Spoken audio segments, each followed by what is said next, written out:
Taib, Bismillahirrahmanirrahim. Assalamualaikum warahmatullahi wabarakatuh.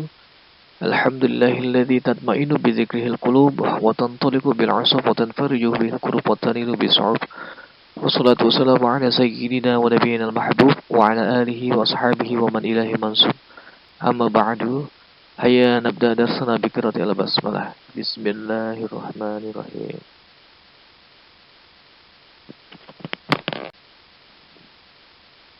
Taib, anak-anakku sekalian, pembahasan selanjutnya ada di bab 11, yakni tentang puasa wajib dan puasa sunnah. Ya, untuk lebih mempermudah kalian dalam mengikuti sesi pembelajaran kali ini, silakan kalian juga dapat membuka buku paket kalian di bab 11. Taib, anak-anakku sekalian, pengertian puasa dan juga hukumnya. Puasa dalam bahasa Arab as-saum atau asyam, yang berarti menahan diri dari segala sesuatu. Sedangkan menurut istilah, menahan diri dari segala sesuatu yang dapat membatalkannya, mulai dari terbit fajar hingga terbenamnya matahari dengan niat dan syarat-syarat tertentu. Hukum puasa, khususnya Ramadan, adalah wajib, sebagaimana yang ada di dalam Quran surah Al-Baqarah ayat 183. Bisa kalian baca, bisa kalian fahami, bisa kalian baca artinya pula di buku paket kalian. Baik, anak-anakku sekalian, ada beberapa syarat wajib puasa. Yang pertama, pasti beragama Islam. Yang kedua, berakal sehat. Yang ketiga, balik atau sudah dewasa. Keempat, ya, suci dari haid dan nifas bagi wanita. Ya, kalau yang bukan wanita, insya Allah nggak akan haid dan nifas. Yang selanjutnya, mampu atau kuat menjalankan puasa. Ya, terakhir, menetap atau bermukim, tidak sedang dalam perjalanan jauh. Kemudian ada syarat sah puasa. Ya, jikalau seandainya syarat-syarat ini terlaksana, insya Allah puasa kita sah. Ya, yang pertama, beragama Islam sepanjang hari itu. Ya, kemudian mumayyiz atau mampu membedakan antara yang baik dan yang buruk. Yang ketiga, suci dari haid dan juga nifas. Ya, kembali lagi untuk wanita. Kemudian yang terakhir, tidak dilaksanakan pada hari-hari yang diharamkan untuk berpuasa.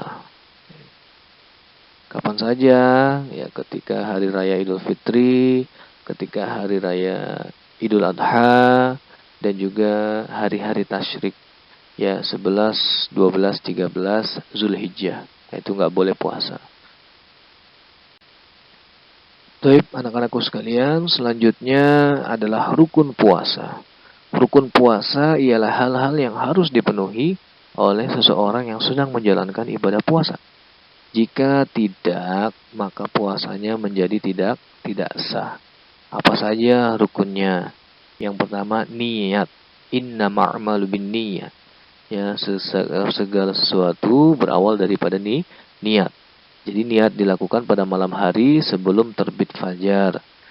Yang kedua, imsak, yaitu menahan diri dari segala sesuatu yang membatalkan puasa, mulai dari terbit fajar hingga terbenamnya matahari.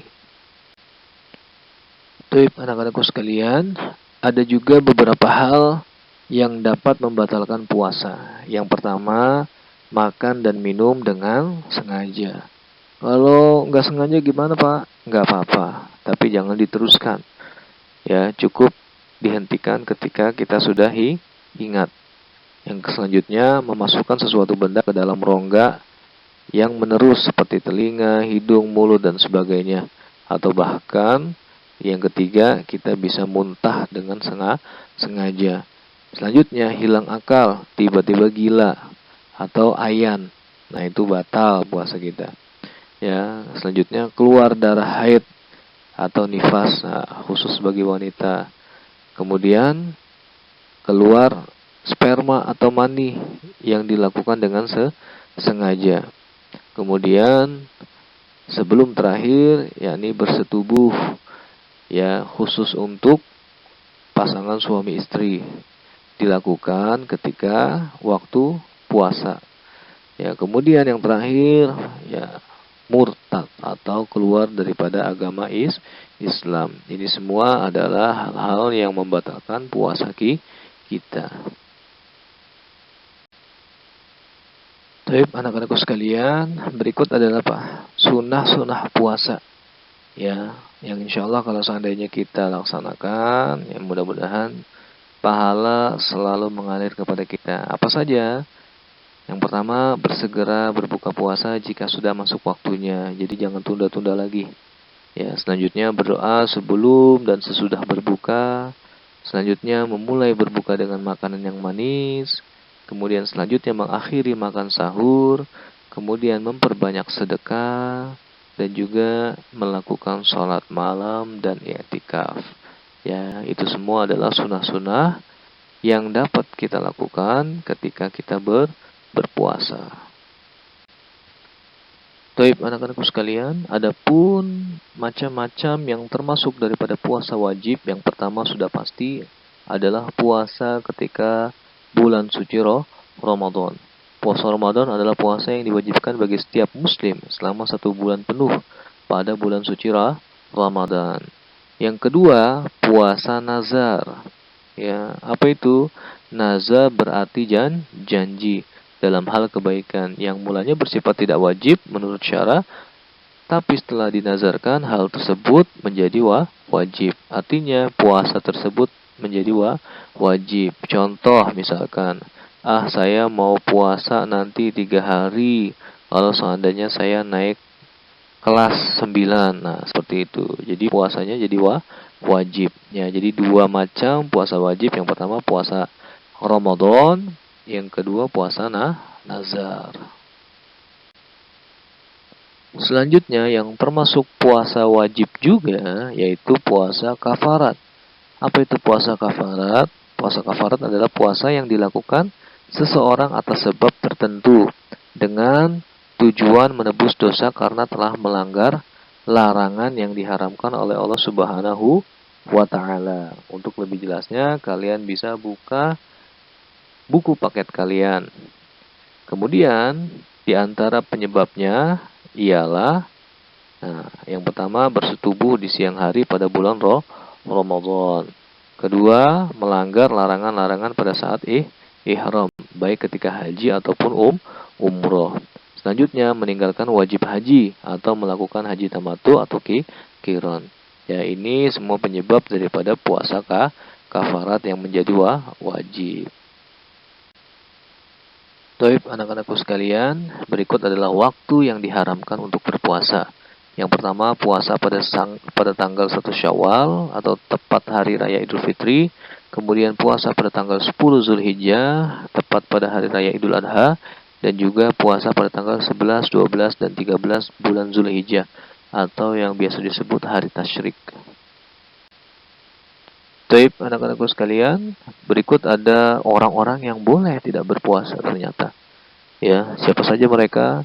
Mereka adalah orang yang sakit dan tidak kuasa mengerjakan puasa. Yang kedua, musafir, yaitu orang yang sedang berpergian jauh dengan tujuan yang baik. Kemudian, orang yang sudah lanjut usia atau sakit yang berkepanjangan dan dia tidak mampu untuk mengerjakan puasa. Kemudian yang terakhir, wanita yang sedang hamil atau sedang menyusui. Nah, itu adalah orang-orang yang boleh tidak mengikuti atau tidak menjalankan ibadah puasa. Taib, anak-anakku sekalian, kemudian ada pengertian puasa sunnah. Puasa sunnah adalah puasa yang dianjurkan Rasulullah SAW untuk dikerjakan oleh setiap kaum muslimin. Karena hukumnya sunnah, maka jika dikerjakan akan mendapat pahala. Dan seandainya ditinggalkan, tidak pula mendapatkan dosa. Taib, adapun langkah-langkah dalam melaksanakan puasa Ramadan adalah wajib niat Ramadan sebelum terbit fajar atau sebelum imsak. Ya, kemudian disunahkan makan sahur, yaitu makan malam sebelum waktu imsak. Kemudian setelah imsak harus menjaga diri dari hal-hal yang membatalkan puasa sampai tiba waktu maghrib. Selanjutnya selama berpuasa dianjurkan memperbanyak sholat sunnah, membaca Al-Quran dan ibadah lainnya. Kemudian selama berpuasa harus menjaga diri dari hal-hal yang dapat menghilangkan pahala sunnah. Kemudian begitu masuk maghrib bersegera berbuka puasa dengan makanan dan minuman yang manis. Kemudian setelah masuk isya, segeralah pergi ke masjid atau musola untuk mengerjakan sholat. Demikianlah langkah-langkah yang dapat kita lakukan ketika puasa Ramadan khususnya. Baik, anak-anakku sekalian dimanapun kalian berada, berikut adalah hikmah puasa wajib dan juga puasa sunnah. Apa saja hikmahnya? Yang pertama, puasa membiasakan seseorang takut kepada Allah Subhanahu wa taala karena orang yang sedang berpuasa tidak ada yang mengontrol dan melihat kecuali Allah Subhanahu wa taala. Selanjutnya, puasa mampu menghancurkan tajamnya syahwat dan mengendalikan nafsu. Ketiga, puasa membiasakan seseorang berkasih sayang, saling berbagi, saling memperhatikan. Selanjutnya, yang keempat, puasa membiasakan keteraturan hidup. Yang kelima, adanya persamaan antara si miskin dan si kaya. Yang keenam, puasa dapat menghancurkan sisa-sisa makanan yang mengendap dalam tubuh. Ketujuh, puasa dapat membersihkan jiwa karena puasa hakikatnya memutus dominasi syahwat. Dan selanjutnya, puasa membentuk manusia atau kepribadian baru. Demikian hikmah puasa wajib dan juga hikmah puasa sunnah. Baik, anak-anakku sekalian, demikianlah pembahasan singkat di bab 11 terkait dengan puasa wajib dan puasa sunnah. Kalian bisa mendalaminya lagi dengan membuka buku paket kalian di bab 11, mudah-mudahan bermanfaat. Ya, mari kita tutup dengan membaca Alhamdulillah Rabbil Alamin. Wa bidu'a kafaratul majlis, subhanakallahumma wa bihamdika asyhadu an la ilaha illa anta nastaghfiruka wa natubu ilaik. Syukran ala ihtimamikum. Akhirul kalam. Assalamualaikum warahmatullahi wabarakatuh.